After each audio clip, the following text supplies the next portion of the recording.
should be good to go. Okay, thanks, Sean.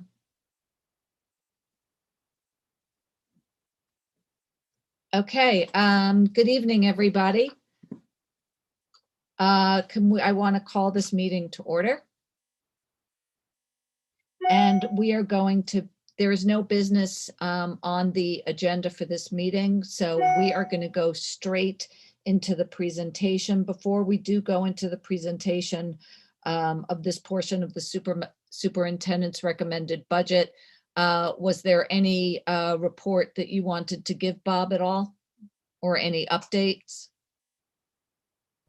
I would just say that I've informed the board and certainly the community over the weekend that Friday evening, we received a revised health and safety guidance document, 25 pages from the New York State Department of Health. I would say that my response to my superintendent colleagues in the region was a bit of surprise.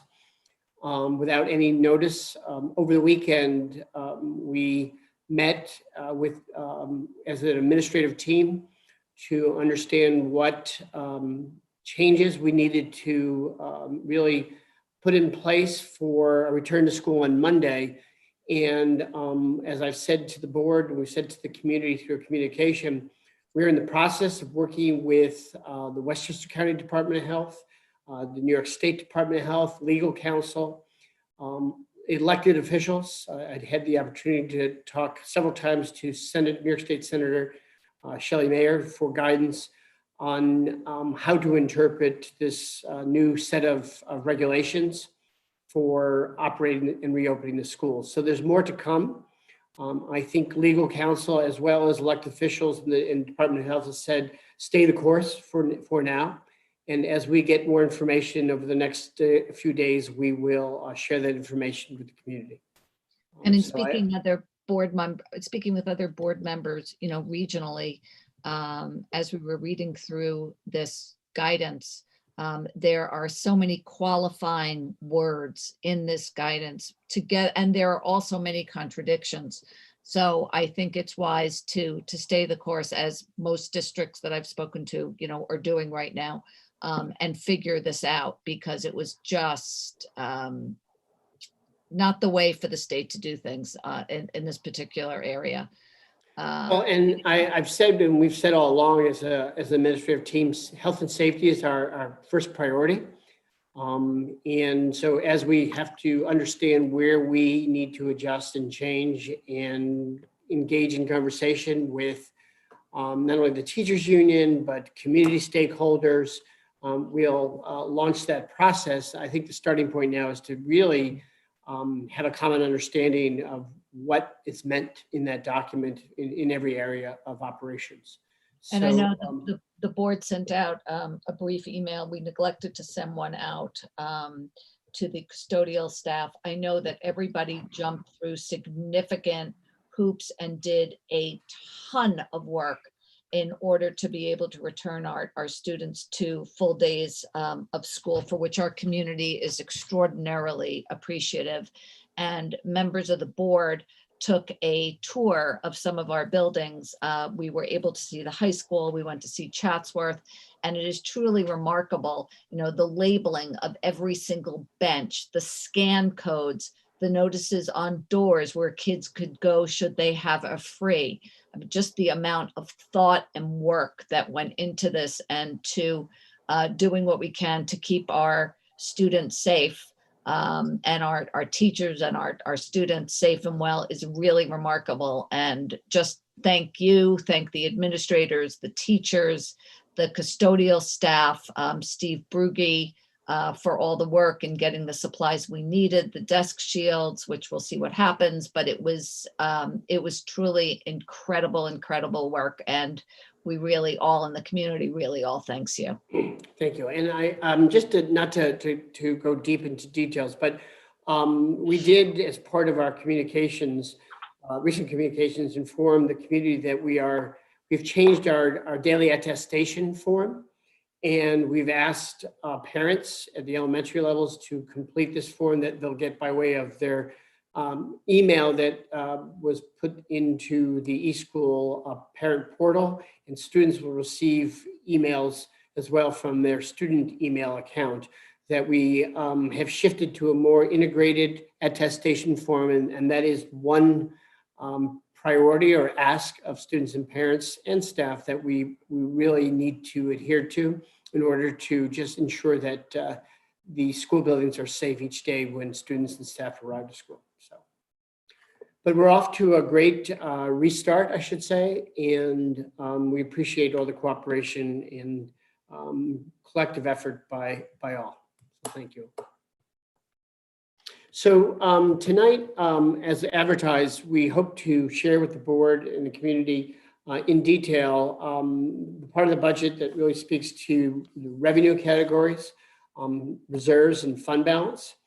And we hope to accomplish providing answers as we complete a detailed look at revenues and fund balance and talk about state aid and the federal funds, respond to questions that community members have posed over the course of this budget process. We are committed to posting our answers, and certainly between now and the time the board will consider to adopt the budget, we'll continue to add questions and post so that we have as much information available to our taxpayers and be able to provide additional details.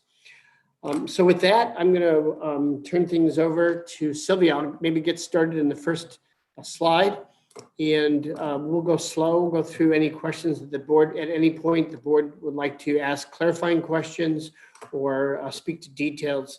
We'll see if we can accomplish that as well. Okay. So let's see if I can advance the slides. So the first is just a reminder of our budget calendar.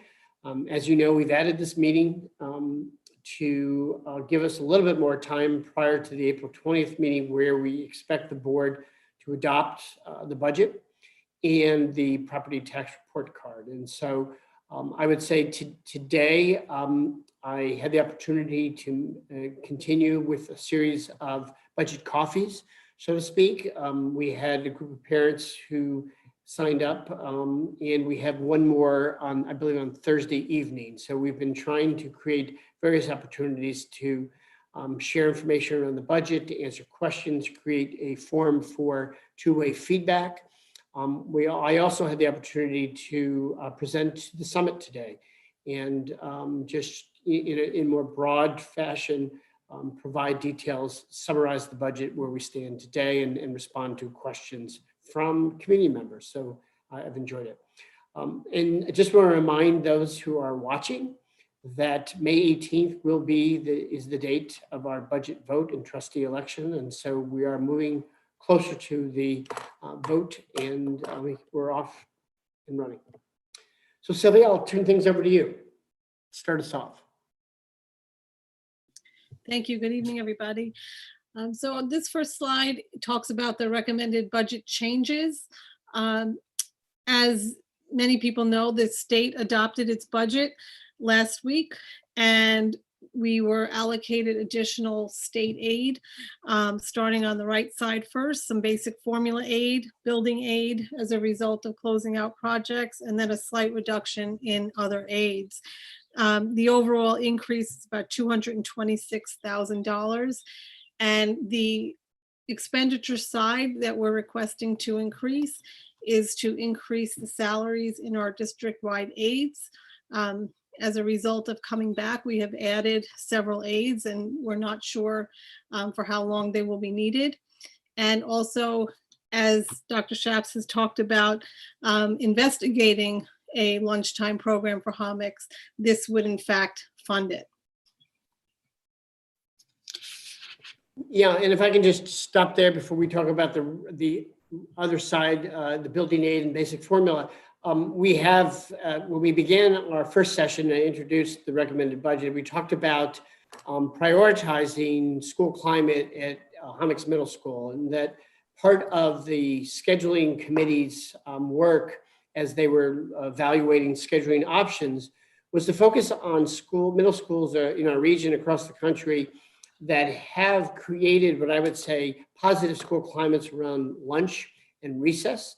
And as we know, Homix is going to continue to grow in enrollment over the next few years. And we had heard from both students, parents, and the administrative team that finding productive and more, I would say, intimate opportunities for students to really engage in, I would say, focused activities, a range of opportunities during lunch would help in some ways, kind of reduce the total largesse of the cafeteria, give kids more options. And also there's a connection in terms of what we are hoping to pilot, what occurs at the high school, that has a single lunch period where many of the extracurricular activities and club activities, a lot of them student run, take place during lunch. And so I think building off the tradition of the high school, looking at what other middle schools are doing, this was something that Dr. Saki and his administrative team talked about pursuing. And so we'd like to prioritize this in the budget through this adjustment. Any questions, if I could just ask for the board on that? And just one other note on this slide, if you see the recommended budget at March 2nd, which is what we have been presenting, 144.7 million. So the recommended budget here now becomes 144.9 million. But I'd just say on the idea of the clubs during lunch at Homix, I think you guys, Dr. Saki is hitting on exactly a big social area where we've had problems in the past, and it's a great opportunity to really enact positive experiences for groups and like you said, shrink them, which makes them more accessible. So thank you for trying to get that in there. I would say, if I could just say, Sam, that thank you. It's interesting because, we've started to have conversations with various third-party entities that have, certainly doing this in other middle schools in the area. And we're really just now looking at if the board will support this recommendation, ways in which we can kind of roll this out in year one. The board supported in prior years the Director of Student Life position. We see, the advisory program as a new kind of program investment to, again, make a very large school small, where we're strengthening relationships between adults and students and students and students. And so this is a continuation of that prioritization. And we're hoping that this would really create exciting opportunities for students during lunchtime when we return to that normalized lunch. So our choices were to, use this, that we have these funds to use these to improve the school climate on the 100,000 on the aide salary. Could you go back into a little bit of detail on the addition of the aides for the 126? Well, I can start off by saying, before Sylvia and Jeremy chime in as well, we had a Herculean effort to add a number of aid positions to support the reopening supervision and just the number of students coming back. We recognize where we are now, the possibility that September may look like today. That is, that we don't know. And this provides us the resources that will at least support several positions that we've hired that, as Sylvia suggested, are not considered temporary, right? Sylvia and Jeremy? Right. And Sylvia, I mean, you could tell me I should hold this question until a later slide, but if we were to say, you know what, this has been a tough year, let's use the 226 and apply it to lower the tax levy. What are we looking at in terms of impact to our taxpayers? Well, Rena, it's a great question, and not to say that any amount of money is not meaningful, but these were expenditures that we really thought were necessary to add to the budget. As you know, before the budget gets to you, we cut and cut and cut. And so this was definitely things we wanted to add back in. But if we were to not add these expenditures and lower the tax levy, just by this $226,000, it would reduce the tax rate by about 2 cents and save the average taxpayer about $2.50 a month. Okay, thank you. Sylvia, could you just talk about the building aid and other state aid? I don't know if that, just if there's any questions around the right side of that slide? Sure. Well, when these are the differences between the state aid runs that we got when the governor proposed his budget, which is called the executive budget, and the budget that was, and that's in January, and the budget that was actually passed last week.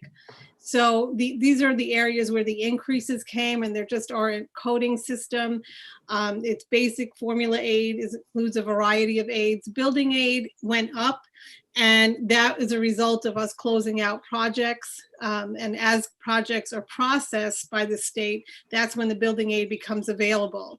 The other state aid was just a slight decrease of $94. But just to note, and we'll talk about this in a few more slides when we get to the tax levy cap, the building aid is part of the calculation of the capital tax levy. So if the building aid goes up, our tax levy cap goes down. And this increase in building aid is actually having the effect of reducing the tax levy cap from 1.3% to 1.2%. Thank you. Any other questions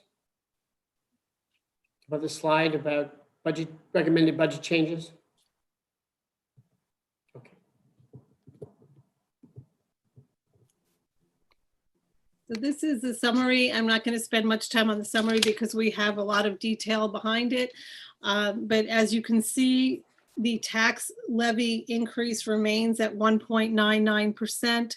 However, the state aid increase has gone up to 6.82%, and the total budget to budget has gone up to 1.63%. So we're essentially now going to take you through each category of revenue.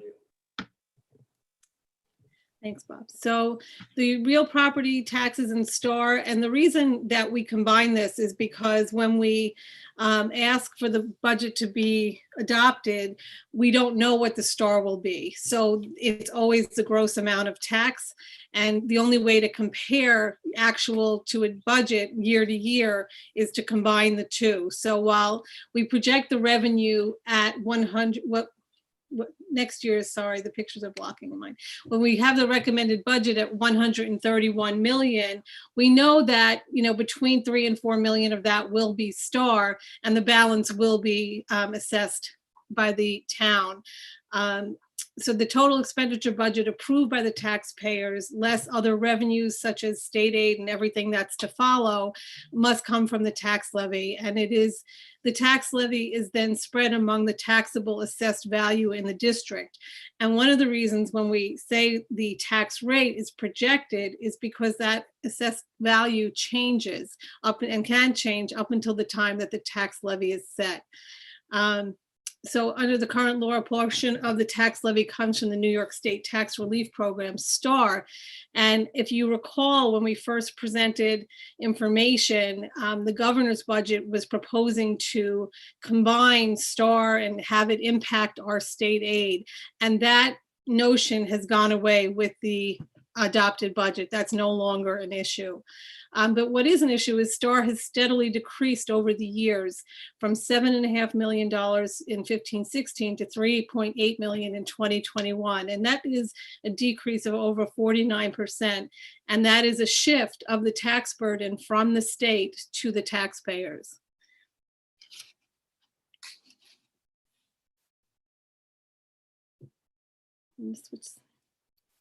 Any questions about real property tax and STAR? Yeah. Okay, so another category is called property taxes, other districts. And these are taxes that we receive from other school districts. So when a property lies on a parcel that is bisected by the property line and sits in 2 different districts, the school district that the children do not attend must pay the school district where the children attend their share of the school taxes. So you'll actually see this as a revenue item and an expenditure item. But since we're talking about revenue, these are school taxes that are on properties within 2 school districts, and we bill the shared school district for its school taxes on the properties if the children from the properties attend Mamaroneck schools. And this revenue fluctuates based on the enrollment of students living at the bisected properties. The pilot is a small amount. It's a payment in lieu of taxes for Mamaroneck Towers, and the district receives a proportionate share of the $75,000 payment that's shared with the town of Mamaroneck, Village of Mamaroneck, and Westchester County, and this payment increases modestly annually.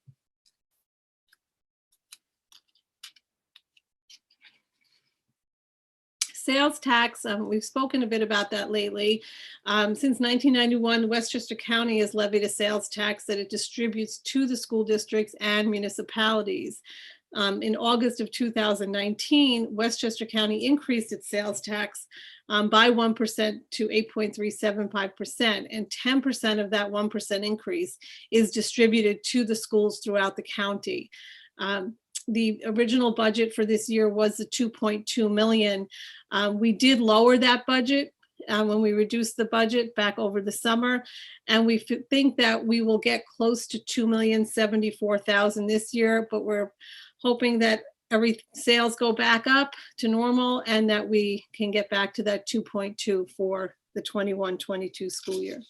Sylvia, with the addition of, with the change at the state level of the legalization of marijuana and the mobile betting, Right. does that result in any additional sales tax revenue to the district? Right, we don't think so. What we've been told is that the taxes on these online sports betting will increase the lottery aid overall to the state. And so our share of that could see an increase, but it's not scheduled to right now. And the taxes on marijuana are intended and targeted for other uses, not to be necessarily distributed to school districts. Thanks. Thank you. The tuition, we receive some tuition for non-resident students attending district schools. We do billing for special education related services that we provide to non-resident students attending the non-public schools within the Mamaroneck schools boundaries. So we bill for those services. Also for tuition paid by other districts that contract with our district to provide services, usually in special education. And then there's a small amount of non-resident tuition for, from staff members' children attending the schools as well.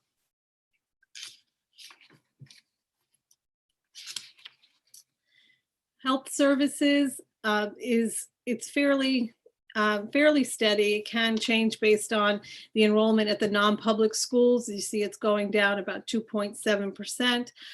But public school districts are required to provide certain health services for all children attending non-public schools located within the district's boundaries. But as we do provide that service and it is an expenditure to us, there's a revenue side where we can bill the districts of the non-resident students, their district of residence, for the provision of these services at the non-public schools. So the cost is offset by the revenue. Interest really has taken a hit. It's a significant decrease. The rates are very, very low. The district is allowed to invest available funds in certain types of collateralized investments per the district's investment policy. The district uses NILAF, the New York Liquid Asset Fund, and CLASS, another liquid asset fund, to earn interest, but interest rates are very, very low. The interest on funds in each reserve must be allocated to that reserve at the end of the year. So even if there is no money taken out of a reserve or put into the reserve, you will see a slight increase because we have to allocate interest based on those balances. And again, this revenue has been significantly reduced as a result of very low interest rates. Then So we've do you also think it's picked- gonna, Oh, go ahead, Rob. do you think it's realistic to expect the 125 next year for, I'm not sure what's gonna happen rate wise. Well, we had started the capital projects. We've spent about $4 million thus far on the capital projects, and we are only funding it on Thursday with the bonds. The general fund has been loaning the money to the capital fund, so we will have that money back, and that should help us earn a little bit more interest, as well. Even at 1%, that would probably get us there. I would also imagine, speaking of the capital projects, that we've also picked up some savings because the lowering of the interest rate, that's really benefited us when it comes to our capital projects. Absolutely. The bonds that we just sold, well, just to go backwards, when we were looking at these projects a few years ago, we were looking at interest rates in the threes. Our band came in, which is only for 2 years, at 0.59%. And our bonds for about $17 million came in at 1.6%. So yes, we really did well with that financing, and the expectation is that rates are not going to rise significantly for several years. And so we're hoping that when we borrow the remaining funds next April, we will do as well.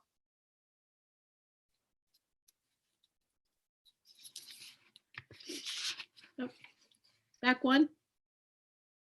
Thank you. The rental of facilities, this has gone down, as a result of the pandemic. We have really limited the use of our facilities. We rent to the Homick's pool to the town of Mamaroneck Recreation Department to run the pool programs for the community when the school is not in session. Rental fees are also charged to other organizations for use of the facilities. We have really limited it just to fields this year. And as a result of the limitation, the revenue at the end of 1920, as well as throughout 2021, has been significantly reduced as a result of the pandemic. Hopefully we can go back next year to a little bit more facilities use.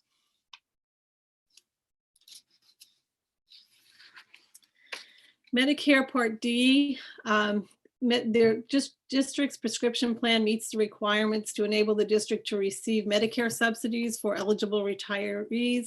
And that's something that we file for each year. It's pretty consistent from year to year. And so the budget is remaining the same. Refund of prior year expense. A good part of these funds come from BOCES when we purchase or participate in BOCES services. At the end of the year, each BOCES has to do an accounting for each of its services, and any service that generates a surplus, a refund must be issued to the participating districts in that service. So we typically get a refund from BOCES, not always stable in terms of amount, but we usually do get one. E-rate refunds from the Universal Schools and Library programs. We have been, when you get E-rate funds, they're federal funds that are for technology. And we have actually been opting to offset the cost. You can either take it as a discount or a refund. And so this amount is not going to increase as we continue to take most of the funds as at a discount, so we don't have to lay out the money. And refunds of miscellaneous expenses, any expenses that are accrued at the end of the year that don't come to fruition. And this can fluctuate greatly from year to year, largely because of BOCES.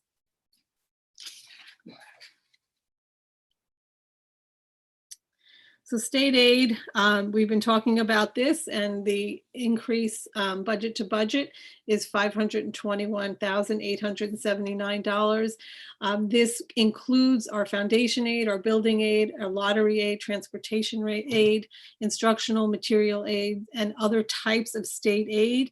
This does not include the recently allocated federal funds.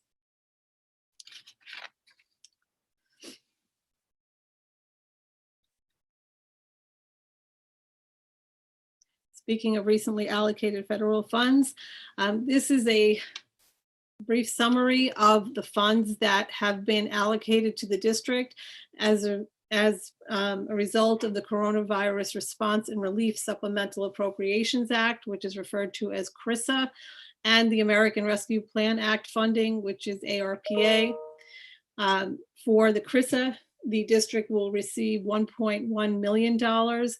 This will be for expenditures and encumbrances incurred through September 30th, 2023. In order to get the funds, you have to spend the money, apply for, and receive reimbursement.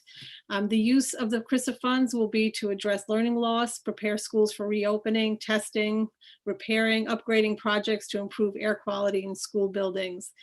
The more recent American Rescue Plan Act funding has been allocated. The district will receive $1.6 million. Those funds must be spent either 62.5% by June 30th, 2022, with 12.5% in each of the following years. Or if the federal government does not provide extension, it will be 50% in the next 2 years.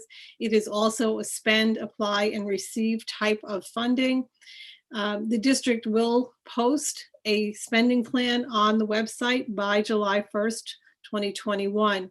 These funds are a little bit more specifically allocated in terms of purpose. We must reserve at least 20% of the funds to address learning loss, and the balance of funds may be used for a variety of non-recurring educational, technology, and facilities expenditures. Can you stay on that slide for just a couple of minutes? Absolutely. Okay, because I think some board members may have some additional questions on this. Go ahead, Rob. Paul, were you? Sorry. No, go ahead, Rob. Go ahead, you go first. Go ahead. Well, so what's the thinking in terms of how we might use these funds in terms of how it's spent, what we spend and what the impact is on the budget? Well, I think a starting point, since learning loss or addressing learning loss is a big component of both the CRRSA and the American Rescue Act funds, it's really stepping back to understand the type of innovative programs that could be in some ways developed over the course of the next year to really support students in many different ways. I know that, there are several things that I would say is that, one, we want to look at academic support, and what I would say is traditionally what is defined as learning loss. I think we want to think about the social emotional well-being of our students and the impact of COVID on how they have been able to just grow and adjust to the pressures of the pandemic and issues around school. The issues that come up through the challenges of families and students, I should say. But I think it's sitting down with our school leaders, our central administrative staff, talking to stakeholders and partners, and coming forward to the board and to the community to share ideas about interventions and creative programs that can be thought through. I've said, we want to kind of pause and understand and really get further details on either the limitations or the specific requirements or the latitude we have. Certainly, we want to make sure that we spend this money in an effective and efficient manner as well, and have many voices at the table as to how this could support our student body. So would you look to offset, because it's got costs incurred beginning, March of 2020. Would you recommend using it to offset money that was spent in the last budget year, or to offset budget spending this year or next year? Or is the thinking this is above and beyond to help students recover from COVID? I personally, from my vantage point, and I'll defer to Sylvia as well as other members of our central administration, I see this as a way to move forward. that we made adjustments throughout the 1920, the end of the year 1920, and the current 2021 to address it says resources, supplies, health and safety that really has allowed us to operate. I think in some ways you can say, how do we now take federal money that in some ways was identified under the impact of COVID and move forward and target programs and resources and initiatives that will help students from this point on. And there are many different things that we need to contemplate. Transitioning back to school in September, how we can help students over an extended school year prepare for. How do we target interventions to meet the range of needs that students would have across the grade levels, elementary, middle, and high school. What have we learned from this COVID experience around how we deliver instruction that has really met with success? And can we create programming that provides that type of support and interventions that we think will really propel kids forward? So I think it's starting to do several things. One, seek more information and details on the parameters of these funds and how that works. Two, start to engage in internal conversations with teachers, with administrators, with psychologists and guidance counselors, understand and flesh out program ideas that we know will meet the range of needs of kids. That is how I see this opportunity.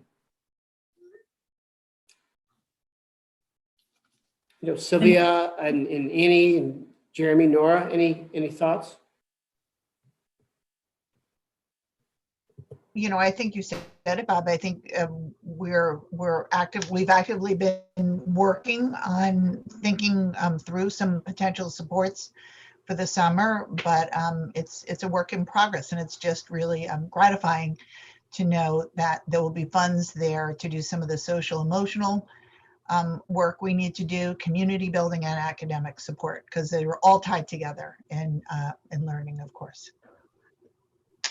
I just also want to add that, one of the things that we recognized is that, as we digested the emerging regulations and expectations for schools, and especially around this idea of hybrid remote, one of the things in terms of our priorities about reopening schools was to use each moment in time to kind of learn and plan and adjust. And so we have not in this budget accounted for the potential that in September or beyond September, we're going to account for remote learning, some blended learning.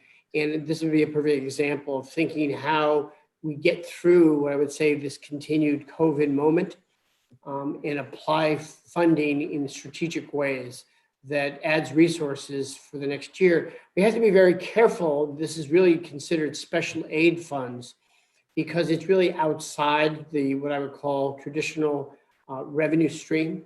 We know that by building reoccurring expenditures for the use of this money would actually create more challenges financially for the district over time. And so this is really about thinking what might be ahead of us and where we can apply this funding in a very effective manner.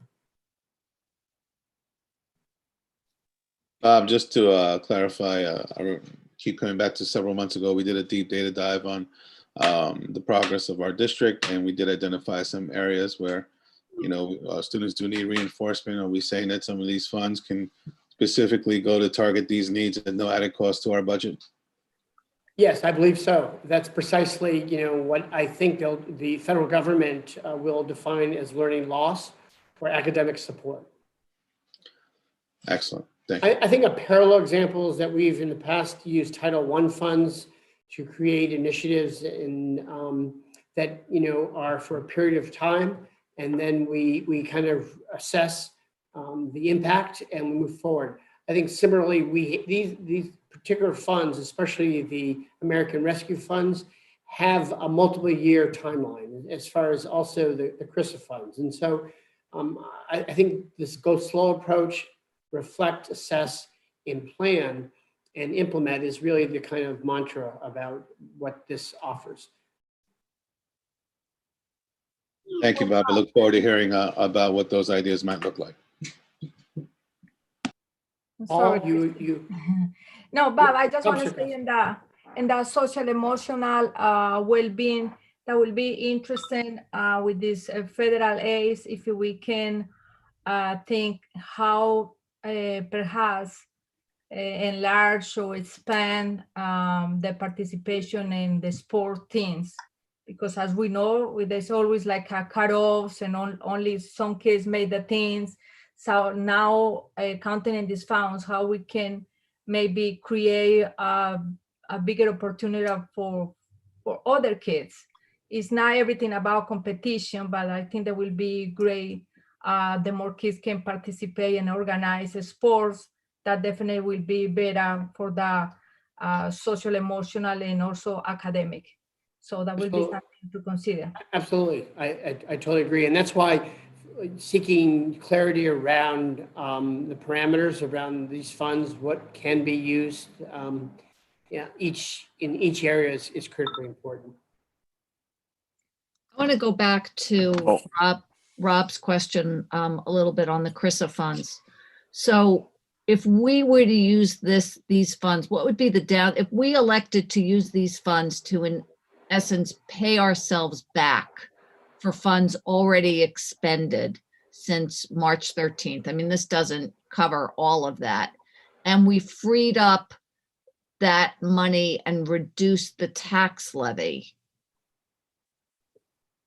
Is that something that could be done? And what are the pluses and minuses of doing that?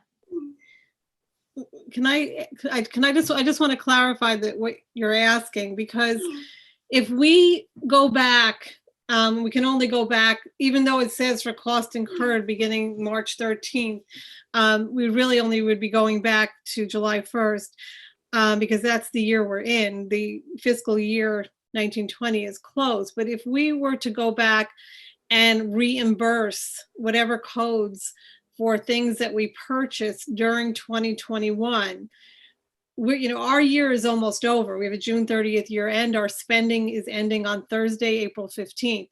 So we would reimburse these codes and the monies would go back into them, but it would just flow into fund balance and they would go away on June 30th in fund balance. We would lose the opportunity to spend them.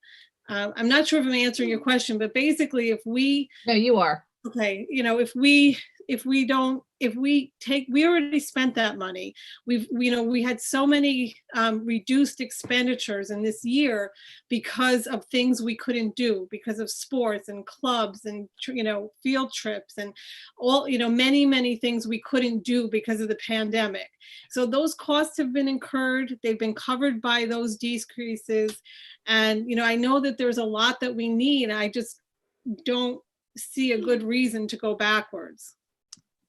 And Sylvia, what's the reimbursement timeline after we spend the money? Is it better than how slowly the state pays us back? No, we're still trying to get FEMA funds from the months that when we closed in March of 2020, and it's slow. I mean, it's slow. I don't know. It's slow. Paul, you had a question? Yeah, no. Well, a couple of things. Number one, you mentioned the remote learning, and I think that's an important aspect of this plan moving forward. I think so. It's important that we recognize that there's going to be monies needed, funds needed for that. My other question is regarding the spending plan that's mentioned on the ARPA. So it seems obviously it's fairly vague, and I know this is relatively new. So there's no layout in terms of what the government has said this plan needs to look like or anything along those lines, correct? At this point? Not okay. yet. Okay. So we have time in order to, okay. That's good to know. Great. Thank you.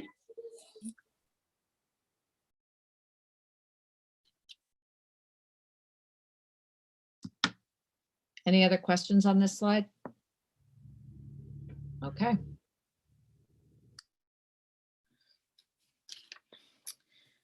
Okay, so Medicaid, this is a small amount of revenue for us, and it's a consistent amount of revenue.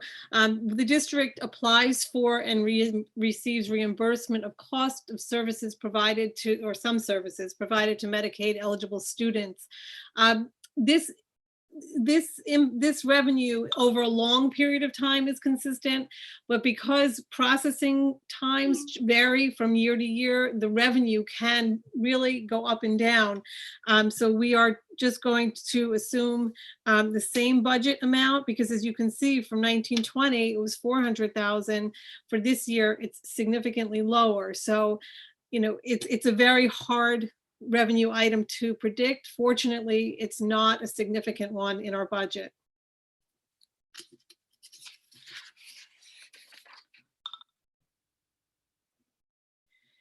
The appropriated fund balance, as you can see, is going from 400,000 to zero. The recommended 2021, 2022 revenue budget eliminates the use of fund balance as a source of revenue to balance the budget. And I think we'll talk about that in a little bit. This is just a chart showing the makeup of our revenues, where not over 90% of the district's revenue is derived from property taxes, about 5.6% from state aid, and 3.8% from other revenue items that we've discussed tonight. As I mentioned, the tax levy cap was impacted by our change in building aid. And so if you look about little more than halfway down the page, you'll see where it says add capital tax levy. And so that number is made up of all of our bond costs, energy performance costs, but is then reduced by building aid. And since our building aid went up, our capital tax levy went down, thereby reducing the allowable increase under the tax levy cap and the percentage increase under the tax levy cap to 1.2%.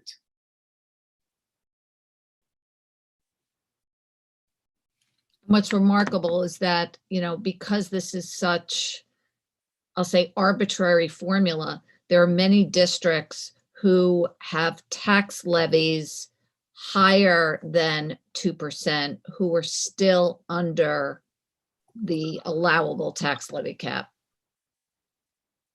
So here we are sitting at under 2, and we're going to be above the tax levy. So in order to get under the cap, we would have to cut approximately $1 million from this budget, correct? Correct.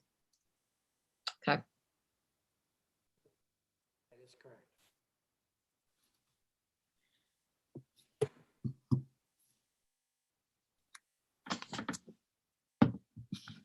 So the projected tax calculation is with the budget at 144,900,000, less the other revenues of 13,600,000. It means that we must have a tax levy of $131,311,044. When we divide that by the current level of taxable assessments, and again, that's the wild card that can change. It doesn't usually change significantly, but it does usually change between now and the August 1st tax levy date.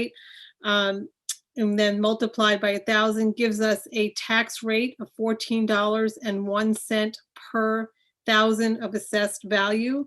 It is a projected increase of 25 cents or 1.84%. And with the taxes on the average home price in the district of $1.25 million would be a projected tax increase of $316.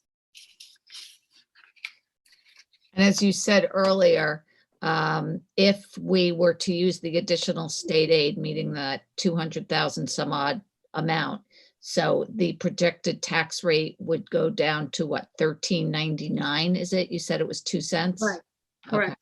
Okay.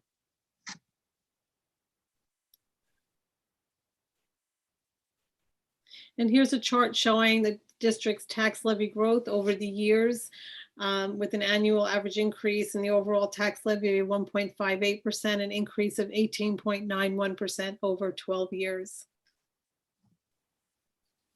Which is amazing. I remember the years before 2010 where we saw budgets of, 7, 8, 9. I mean, they were 6. They were significant. So this is really remarkable looking at the history over the course of the past 11 years. And a similar schedule showing the tax levy per pupil, an average annual increase of 0.85% or 10.16% over the 12 years.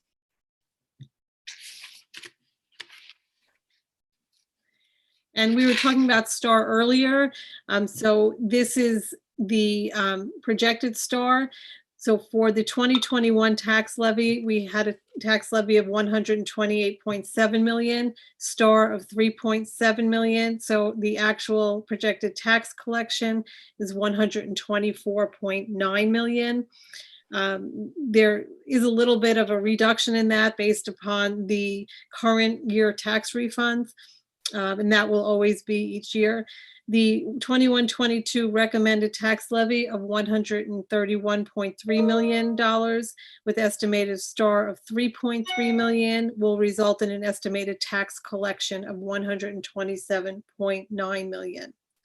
The maximum STAR savings below are based on the 2021 numbers of $1,149 for basic STAR and $2,631 for enhanced STAR.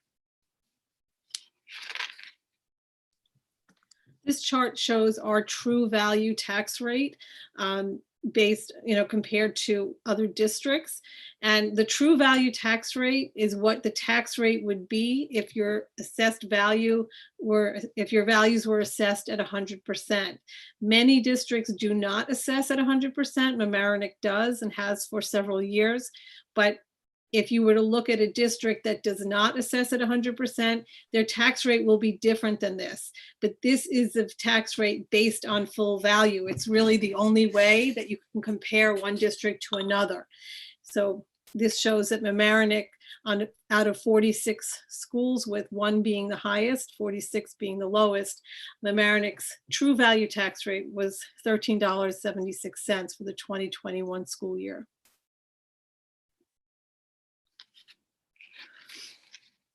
The general fund state aid, we're just showing what we budgeted for 2021, and that was before the budget cuts in over the summer, which did not come to fruition, but we didn't know that then.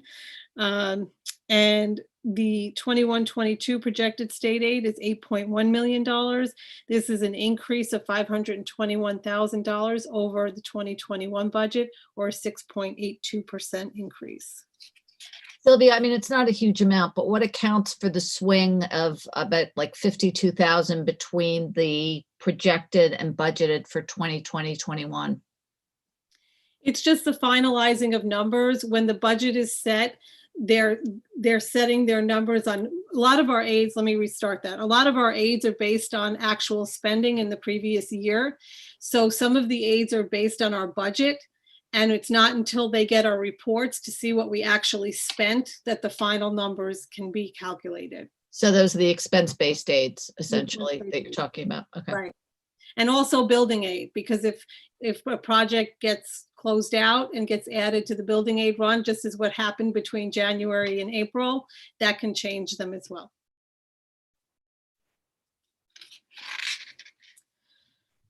I'm not going to read these to you, but these are different types of fund balance of reserves that the district currently maintains or has maintained. And, the retirement contribution reserve is for either TRS or ERS certified or classified employees. To allow for, any large fluctuation in rates, the district sets up the reserve for this. The tax certiorari reserve is used to pay judgments and claims resulting from tax certiorari proceedings. The unemployment benefits reserve really was very helpful to have this year. And the unemployment, which I think I've mentioned a few times, it's different than private industry. We don't pay a percentage of payroll into a fund. We actually pay for claims that are made. So it can result in unpredictable expenditures. And this reserve was set up and used this year. The workers' compensation reserve, we went into the Southern Westchester Schools Consortium on July 1st, 2018, but this reserve is used to cover expenses incurred as a result of injuries prior to July 1, 2018. The appropriated fund balance, it was a revenue item, which we have discontinued in this recommended budget. Purchases on order are things that the district has ordered prior to June 30th, but has not received. So we bring those purchase orders into the new year and pay them out of the new year, but the revenue from the prior year comes in to pay them as well. The reserve for self-insured health insurance sets aside funds to use in the event of higher than budgeted health insurance costs. And unassigned fund balance is the fund balance portion of the fund balance that has not been assigned to other funds, and it is by law limited to 4% of the ensuing year's budget. So just to talk a little bit about fund balance. So the fund balance is created when expenditures are less than revenues, and the board may retain some or all of the fund balance in several reserves. They're designated by state law. And the budget surpluses or deficits result from the lower or higher than anticipated cost in budget categories, specifically health insurance claims, special education costs, and utility costs. And many of these categories are difficult to anticipate at the time that the budget is prepared. So that's where these funds come from. Or the other thing the board could decide to do is to apply it to lower the tax levy, which we've done in prior years. Yeah, in the appropriated fund balance, yes. I think this, where, if I could just say, in terms of appropriate fund balance, when I first arrived in the district, the board really looked to the administration and the public as well, as part of the Citizens Budget Advisory Committee, to say, how do we move away from relying on appropriate fund balance? And to really be able to build a budget that we can anticipate the expenditures and the staffing, and then be able to manage that budget over time and not get in a position where we are relying on. And if I look, again, through the region, I'm seeing many districts actually having to increase each year appropriate fund balance. And that's a challenging strategy relative to be able to maintain that. And when we certainly, our finance committee over the last several years, we recognized that when we were expending 99.9% of our budgets, we needed to make up, so to speak, that commitment to fund balance in prior years. And so the danger of drawing down reserves as well is a cycle that we're looking to avoid. So in some ways, I would say in 2.5, 3 budget cycles, we've been able to meet prior boards, priority to move away from appropriate fund balance as a strategy to fund the future budgets. Because the concern was you'll get to a year where you don't have those funds. You're going to have a steep spike in what your tax levy is going to be because you no longer have those funds to rely upon. So this gives us a more realistic view of what our expenses are and of what the budget is, as opposed to relying on fund balance all the time.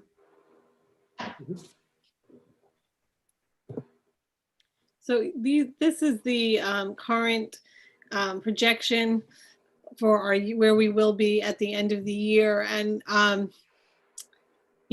should apologize in advance because I have the liquidation of reserve on here, which is not on the board agenda until next week. So I do apologize for that. The expectation of fund balance is that it will stay pretty close overall total to where it started the year, with just some shifts amongst the different categories. I think the 16.6% is about 11% of our budget. 16.6 million, right? 16.6 million, yes. And can you want to touch on liquidation reserves? That's I'm really sorry. I should have not put that in there. I had it in there for my own calculation and I should have taken it out. But on next week's agenda, if you recall, when we met with Shaw Perelson a little while back, there was some conversation about having claims in our reserve for tertiary that could have possibly been abandoned and we no longer had to carry the liability. So this liquidation is reflects eliminating those claims from our reserve.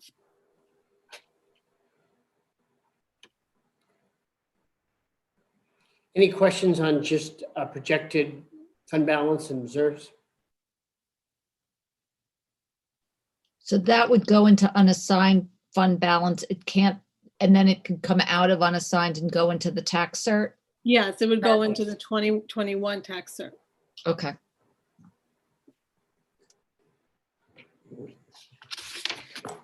And this is a history of the fund balance over the past several years. A few of the reserves being newer, the workers' comp, because of the, there was one and then there wasn't one and then there was one for the consortium. So there's just one large claim that the district has been waiting to settle, which is why we carry that balance. And as soon as that claim is settled, the reserve will go down significantly. And the reserve for health and self-insured health plans, that is something that was just approved by the state about a year ago and established by the board to help us account for any swings in the self-insured health costs. And so you see, since 2016, the change is about $1 million, a little bit over $1 million in total fund balance over what, four-year period. 5 years, yeah. 5 year. An adjustment to the unassigned fund balance based on the ability to set aside up to 4%. Yeah, the unassigned fund balance, that number is the 4% of the new budget or recommended budget. And so what, I guess it's hard to predict the future, obviously, but where do you see, because I know having a high fund balance is useful in terms of our borrowing ability and the rating, but do you see in your best scenario that we just keep that at 5.8 or somewhere in that neighborhood, or at the 4% limit year over year? Yeah, Rob, we're actually not legally authorized to have more than 4% in our unassigned fund balance. So that should stay at 4%. So that means if the budget goes up a little bit, so too does that. And if it goes down, so too does that. I think that the reserves that are here, maybe with the exception of the tax tertiary, I think they're sufficient. I think they're, they're fine. I'm a conservative person, so I would certainly, always like to have more cushion, but really the only thing I see any need to grow is the reserve for tax tertiary. We try to keep that at a percentage of outstanding claims, and we'll talk more about that next week. Right. What do you think would end up forcing us to use the unassigned fund balance? I mean, given it's grown, we didn't, Yeah. what do you think might trigger a usage of that? Well, unassigned fund balance is really not something we're allowed to spend. If the board were to declare an emergency, it would be something, it would result from a deficit use of the fund balance. We are not authorized to exceed the taxpayer's authority. So other than the use in the reserves, like each year over the summer, the board increases the budget for the use of the tax tertiary reserve so we can pay claims for unemployment, for workers' comp, so we can pay those claims. But we are not authorized to overspend the taxpayer's authority, and it would only be in an emergency situation where the board would declare an emergency that we could do something like that and create a deficit, because it would mean we were operating at a deficit.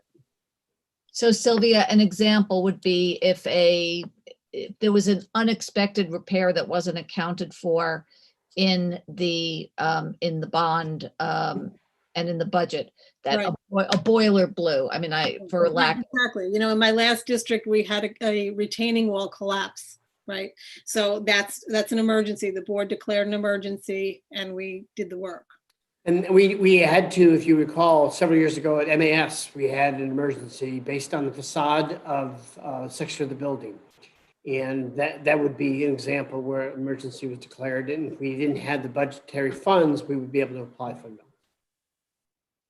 Because I don't think any of us want to be, or Right. to speak for myself, I don't want to be in the position again of having to nibble around the edges and cut certain programs in order to make up for any shortfalls.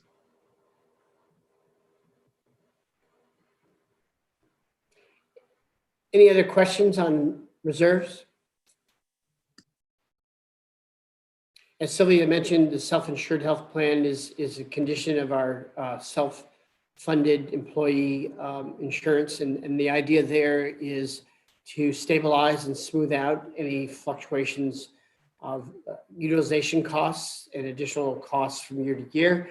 And, I would say, and I've said this, that in every other state other than New York, for municipalities, for businesses, that is a law. You must have it. We believe that provides us the ability to really be strategic around any fluctuations in utilization year to year or significant change in rates. And Bob, it was zero prior to that because we weren't allowed to do it up until. So I petitioned several years ago, Amy Pullen, who represents Scarsdale, sought special legislation through the state legislature to enact this for Scarsdale. I had enlisted the support of Steve Otis, Assemblyman Steve Otis, as well as Shelley Mayer. The issue here is that the state had granted the special exemption to Scarsdale next door. We are one of a handful of school districts that have a self-funded employee health insurance plan. And I felt that this was a critical strategy, mechanism to stabilize expenses over time without putting stress on the budget. In the budget, as you recall, maybe not Sam, prior to your arrival on the board, there were several years where we saw significant increases in employee and retiree health insurance plan costs.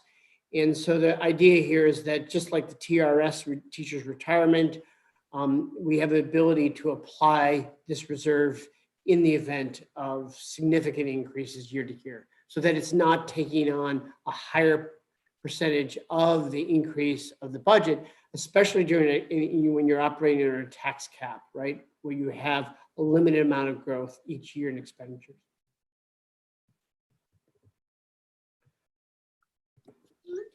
Excuse me. Okay, so the total budget again has been revised, the recommended budget to $144,941,319. This represents a budget to budget increase of $2,331,527 or 1.63%. The tax levy recommended remains at the $131,311,044 or an increase of $2,561,964, represents a 1.99% increase. The projected tax rate is $14.01 per thousand of taxable assessed value, which would be a tax rate increase of 25 cents per thousand of assessed value, or 1.84%. calculating out to an average increase on an average assessment of $316. Okay. Go to the next. Any questions just on the summary? So we're going to, at this point, unless there's any general questions, we were going to transition to responding to the questions that community members have submitted over several weeks of the budget discussion process. And so we hope to just provide a response. Before that, several weeks ago, several committee members raised questions about comparative or benchmarking costs. So I asked Sylvia just to look at, through our regional clearinghouse, some comparative data about areas of expenditures within our budget and how we compare regionally based on the total expense and the percentage of this based on the overall budget. And so some of the things that I want to point out, because it's come up before, to what extent are the expenditures for the board, the superintendent, the business office, and personnel, how does that rank relative to cost or expenditures? And you have to understand, this is based on 2019-20 budget data. This is about 45 districts. That is really the lower Hudson region, the Westchester Putnam region. And so you can see here, and I think it's important to point out, in each category, we say, where do we rank on for expenses, and then where are we ranked per pupil costs out of 45 districts. So what the first line tells you that is that for our, excuse me, I'm trying to move the shared window. So on the Board of Ed, Superintendent, Business and Finance Department area, the expenditures of $2.6 million ranks 40th overall in terms of all districts for expenditures designated to that area. And it translates to a per pupil rank of 44 out of 45, with one being the highest cost or highest rank of expenditure. So this is an example of saying, out of 45 districts, how do we compare in terms of the money we spend in that particular category? As you can see, we're on the bottom of expenditures compared to all the other districts in our area, and we're at the bottom for per pupil costs. Similarly, for school level supervision, which is our administrators, all of our principals, assistant principals, directors, the question has been asked publicly, do we have too many administrators? Where are we in terms of our expenditures per that category? As you can see, we're ranked 29th overall relative to the total cost of expenditures, and 38th out of 45 for all districts per pupil. What I wanted to point out is that you drastically see in the areas of teaching and instruction that we're on the high end side of the rank, right? In terms of the percentage of actual funds or actual dollar amount of the budget that is assigned to these categories relative or compared to other districts. And yet, because of our efficiencies of how we operate, we are on the low end of our per pupil cost for those areas. So to say it simply, we try to prioritize and spend as much of our general fund on instruction and on teaching in programs where it impacts students overall. And that's where you see the differences. And I think an example of that is special education or student pupil services. As a function of our general fund, we rank 5th overall in terms of that expenditure, the amount of expenditures in that category. But again, because of efficiencies around how we have that, our per pupil rank is on at 23. And then just thinking about our employee benefits, again, based on the cost to provide those benefits, we're in the top 5 of all districts in the area, yet we rank in 33 in terms of out of 45 in terms of per pupil costs. So any questions about this? It was really just a way to benchmark, and that's something that's come up in public conversations with community members, with parents, with taxpayers, relative to the categories of expenditures. And I'm assuming we compared codes to codes, those yes, are. This comes from the clearinghouse. So this essentially takes everyone's budgets in the general funds per those categories and standardizes them basically. Yeah. Okay. All right. So we're going to start just reading the questions that have come our way and try to just summarize. The first question that was asked by a committee member, the unassigned fund balance is projected to grow from 4.8 million in 2016 to 5.8 million in 2021. We did not seem to use any of these rainy day funds, even during the pandemic. Is this fund expected to continuously grow? And at what point does some of this fund balance go back to taxpayers? Sylvia, you want to provide this response? Sure. So as we were talking about earlier on the fund balance slide, the unassigned fund balance has grown to 4% of the ensuing year's budget. And in accordance with New York State real property tax law, section 1318, the legal maximum is currently 4%. And that balance should remain at 4%. And so it'll grow a little bit as the budget grows to maintain fiscal stability, obtain good fiscal scores from the state, remain creditworthy, and not grow beyond the legal maximum.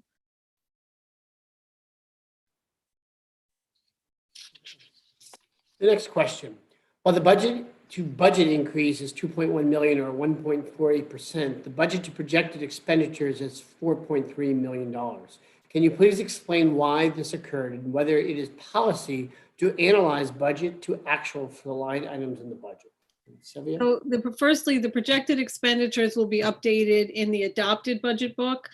They will increase for the hires that we had for reopening. We hired, I think, Jeremy, correct me if I'm wrong, about 30 aides and some other professionals. So we do have an updated projected expenditures that will be in the adopted budget book. But even more importantly than that, if you recall back in the summer when our revenues were uncertain because of the pandemic, we had assumed a 20% state aid loss and a significant decrease in sales tax and rental of facilities and interest. We cut programs that we could not operate during the pandemic, and things that were cut have been fully added back into the 21-22 budget. Things like athletics, clubs, field trips, summer programs, travel and conference. So you really can't compare the projected expenditures for this year that don't include any of those programs to what we are budgeting for next year, because the 21-22 budget fully restores all of these items. To ask the question of, what's our policy to analyze, you always look at actuals. I mean, actuals are much more important than the previous year budgeted. The problem is the actuals for 1920 or the end of it and 2021 are so skewed because of the pandemic that they're not really a good source of comparison.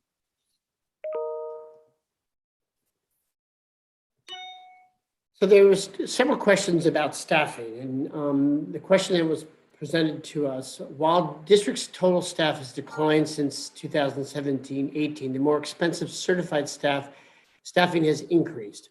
One significant increase is in social workers, psychologists, and counselor category. They were at 31.1 FTE in 2018.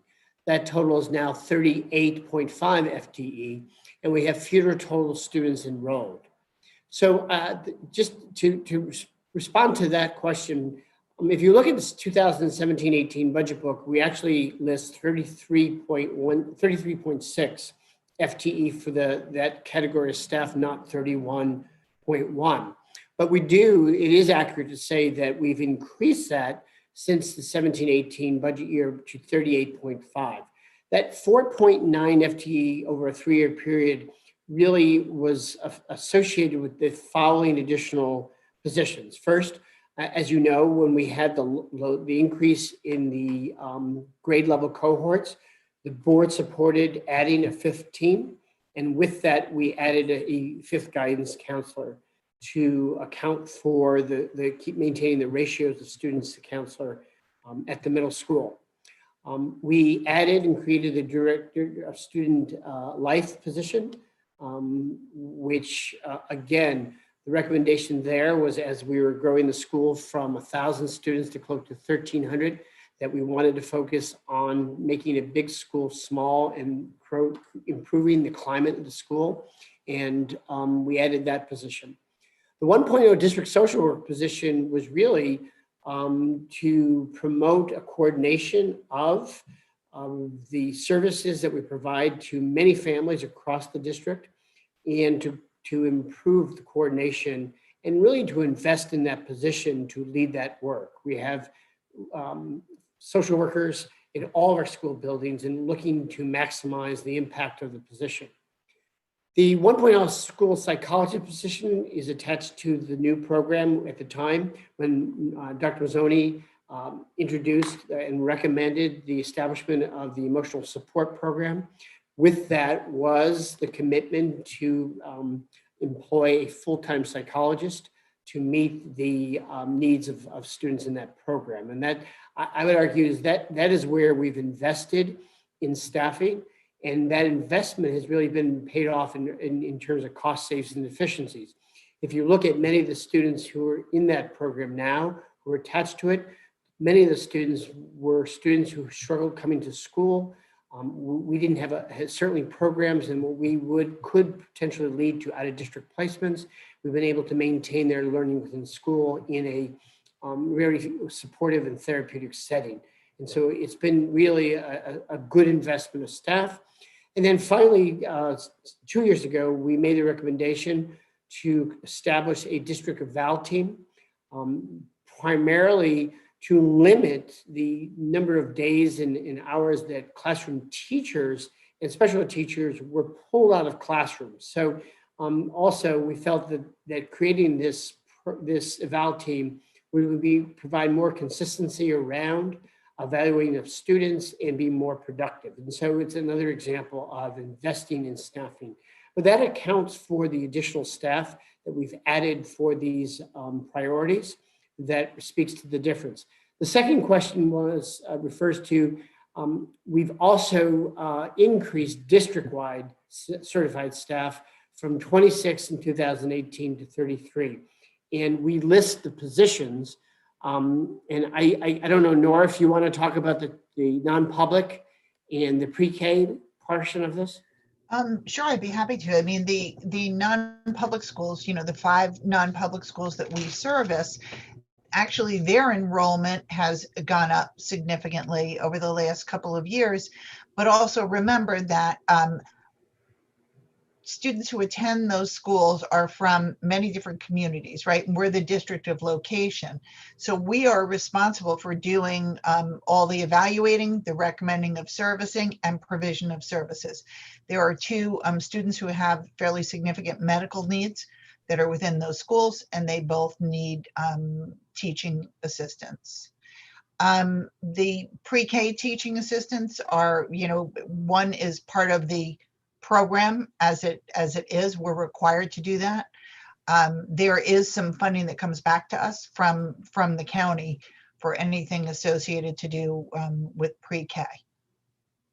And then finally, thank you, Nora. The 2.0 math reading really speaks to the increasing number of students who are eligible for academic support and services. So that just is consistent with the last several years of increased enrollment and to meet the needs of students in terms of providing mandated services or at least academic support for district-wide. And Bob, the math specialist is bilingual, so that was an additional area of need. Thank you, Annie. So the next question, it's important for the board and community to understand that full-time certified non-teaching staff also receive benefits, making these categories very expensive. We certainly understand that and want the community to know that. Have we looked at contracting out some of the services? So what I want to point out to the community member who presented this question is we have for many years where possible looked to engage in contracted services to really meet our needs and be as efficient as possible. And so we currently contract for occupational therapy, physical therapy, psychiatric services, audiologic services, and mobility training for students who I believe are classified as blind students. We also contract for private nursing services for medically fragile students, which we are required to do. And so it's important to point out whenever possible, we really explore, evaluate the feasibility of contracting services as a primary option for meeting the staffing requirements, but also that we are contractually obligated to employ and hire many, if not most, of our certified staffing per our collective bargaining agreement. So where If we, I could also, if I Yes, could go also ahead. add to that, you know, contracting out might always seem like, well, that might be a more fiscally responsible way to provide some of these services, but it's actually not in many cases, because if you take occupational therapy, for example, when you contract out for it, you don't just pay for the time that the professionals are working with the children. You pay for every email, you pay for every phone call, you pay for every CSE they attend. If those are district-wide employees, we don't pay extra for any of those things. They're inherent to their job. So sometimes it makes sense to contract out, but other times it makes much more sense. And it's much more efficient and productive to have it be a district employee if you can.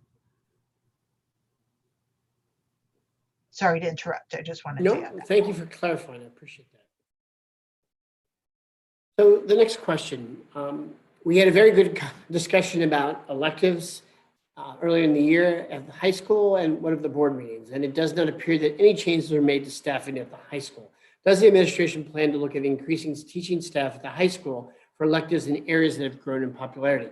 So it's important to point out that as I presented the recommended budget, we did reinstate staffing at MHS, the PACE staffing to really fully offer the sequence of courses tied to the PACE program. And we did add staff for the advanced placement music theory course as well. You know, we said at the time that we were going to use the next few years to really study the interest in particular elective areas and to understand you know, the interest of students and see where we would consider adding staff as we see a change in enrollment over time in the building. So this is consistent with how we've operated. So several years ago, we've added computer science. We saw that there was a significant increase in student enrollment, and then we added to the staffing for computer science. And so that really has been the approach. The high school administration feels confident that based on the enrollment next year and the elective offerings and the staffing assigned, that we'll be able to maintain a breadth of offerings and meet the interests. Next question, we'd like to see the line item detail, especially for staffing, assigned teaching staff and all other staff, and budget as compared to actuals where applicable.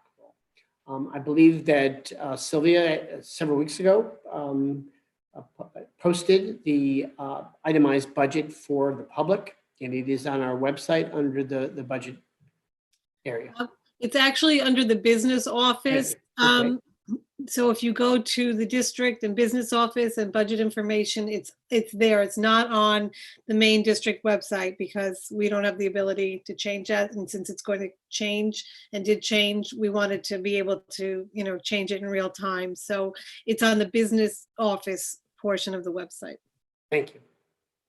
And then the final question, and Amy, if you wouldn't mind answering, how are we supporting science and technology instruction at the elementary school level, including teacher training? Sure. So as these written response indicate, we're in the middle of what is a multi-year transition from our pre-existing elementary science curriculum to the Science 21 curriculum that was developed regionally here at Putnam Northern Westchester BOCES, but it is widely used across New York State. It's a very vibrant curriculum that's fully aligned to what we call the NISLA, so the New York State Science Learning Standards. And it's very well supported with professional development. Teachers actually pre-COVID would go to Putnam Northern BOCES at several points in the year for really hands-on professional development. Now that's all been converted to virtual training. But then beyond that, beyond what's embedded in the curriculum, we have an additional contract with Dr. Helen Pashley, who not only is one of the architects of the Science 21 curriculum, but she's past president of the State Science Teachers Association of New York, very widely respected in the region, who comes and does additional professional development, not just for elementary teachers, but actually teachers at all 3 levels. So next year, the Science 21 curriculum will be in place up through 4th grade, with 5th grade following then the following school year. And then I think the second part of the question was about technology. So instructional technology. So at the elementary level, we do have a full-time staff developer or technology coach, Jessie Dancy, whose support is just invaluable pre-COVID, but it's impossible to describe the value of her role since we've been in the pandemic, along with her counterpart, Mike Sammartano, at the secondary level, supporting teachers in all 4 schools in tech integration. And then beyond that, we have a full-time computer teaching assistant who's technically assigned to each building, although this year during COVID, they've really been working incredibly well as a team and cycling in and out of central office, working with Jessie to support families in really ensuring that kids are accessing learning through our hybrid and our remote models without a hitch. But in normal times, the TAs provide instruction. We have a digital skills curriculum at grades 2 through 5, which promotes digital citizenship and also coding and other programming skills, but also an increasing emphasis on collaboration and creativity through the use of a variety of tools and apps, for example, those in the Google Suite for Education. Thank you, Annie. So that is the summary of all questions that were put forward over the last several weeks by community members, parents about the budget. We will continue to be, we'll certainly post after the meeting this evening the questions and responses, and we'll add to the number of the questions and answers so that as people may have more questions, we can provide a timely response and share that with the community at large. So with that, I was going to stop sharing. I don't know if the board has any additional questions before we turn it on to the public.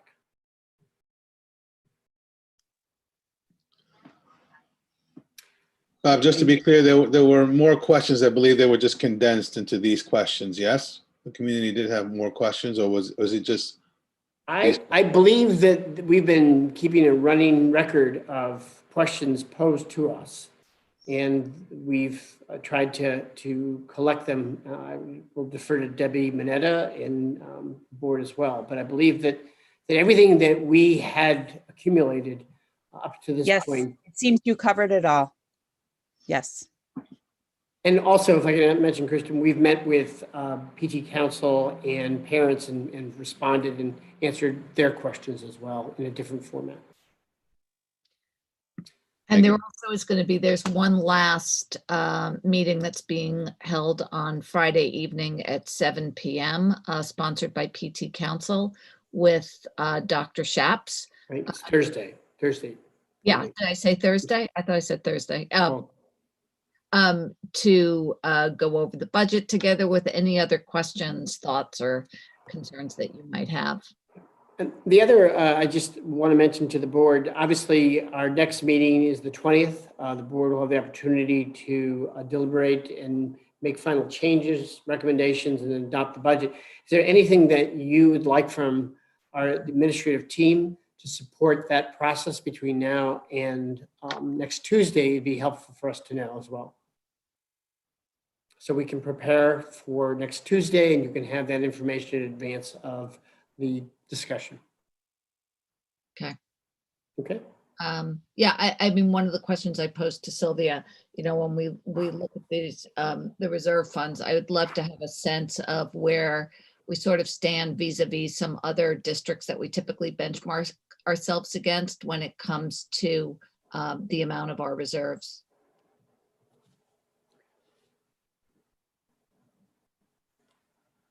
Any other?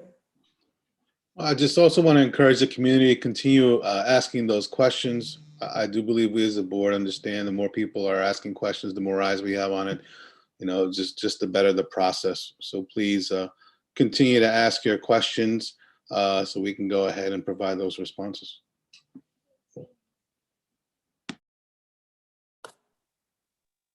Any other questions or comments from the board? Okay, I'm sure that as we have some time to digest this, that there'll be some potentially some more questions in the presentation that'll be on the 20th, which will respond to any additional questions and sort of also provide a wrap-up summary of where we are.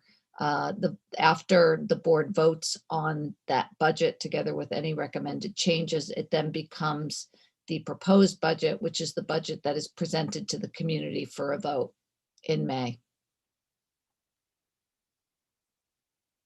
And if there are no other questions or comments at this point, I'm going to turn it over to the public comment question portion of our meeting.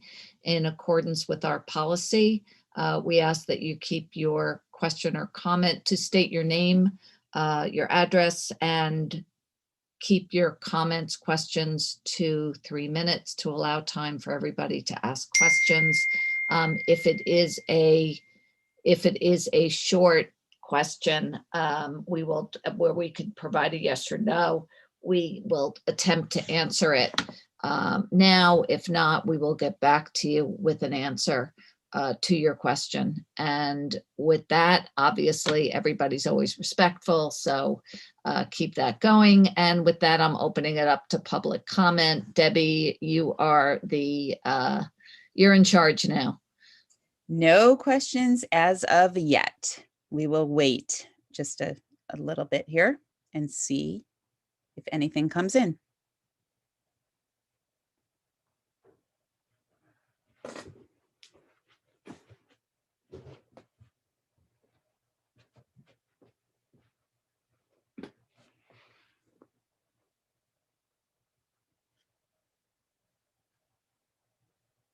Okay, Sally Cantwell.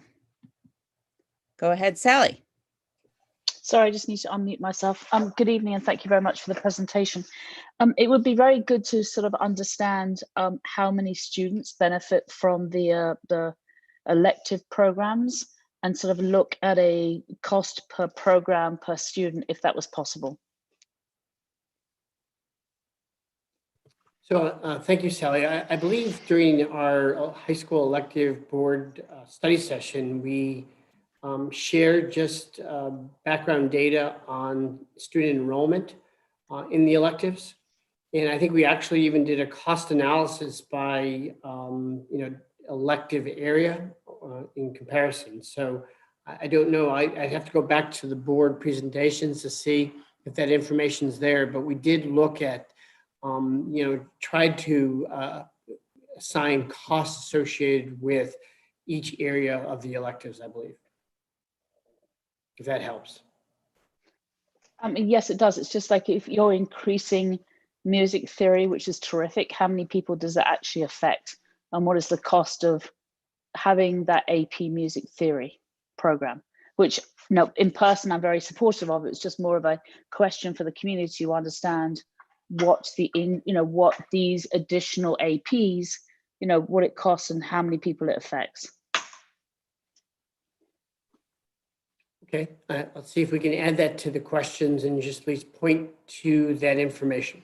Thank you. Where we have it. Thank you, Sally.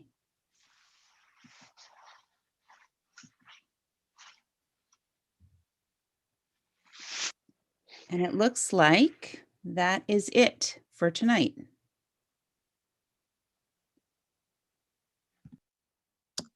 Okay, then I am going to move along to future business. Requirements for the budget and election of trustees. In order to vote on the budget and election of school board trustees on Tuesday, May 18th, 2021, it is necessary to be registered. Anyone registered for general elections is eligible to vote. For those who are not already registered, school voter registration day will be held on Wednesday, May 12th in the district clerk's office from 8 a.m. to 3 p.m. at the Mamaroneck High School, or any school day with the district clerk at Mamaroneck High School. The last day to register is Thursday, May 13th by 4 p.m. in the district clerk's office. Applications for absentee ballots are available from the district clerk, in schools, and from our website. Ballot applications must be received by the district clerk no earlier than 30 days before the vote. Absentee ballots are due in the office of the district clerk by 5 p.m. Tuesday, May 18th. For details or questions, please contact the district clerk, Joanne Rice, at 914-220-3007 or visit the district website. B, upcoming meetings. Tuesday, April 20th, 7 p.m. Board of Education meeting, location McLean Auditorium at Mamaroneck High School. As I've said previously, there is plenty of room for social distancing in McLean Auditorium, and we will be requiring masks together with a sign-in sheet as people enter into McLean Auditorium. Tuesday, May 4th, 7 p.m., Board of Education, again, location McLean Auditorium. Topic, budget hearing. Tuesday, May 18th, 7 p.m., Board of Education meeting, location McLean Auditorium. And elementary math student performance is the topic. As always, our board meetings will be available to be streamed, so those who are unable to attend our meeting will be able to watch or listen in simultaneously with our meeting. With that, can I have a motion to adjourn? So moved, Paul. Second, Second, Sam. all in favor? Could just give a wave, good night. Thank you, everybody.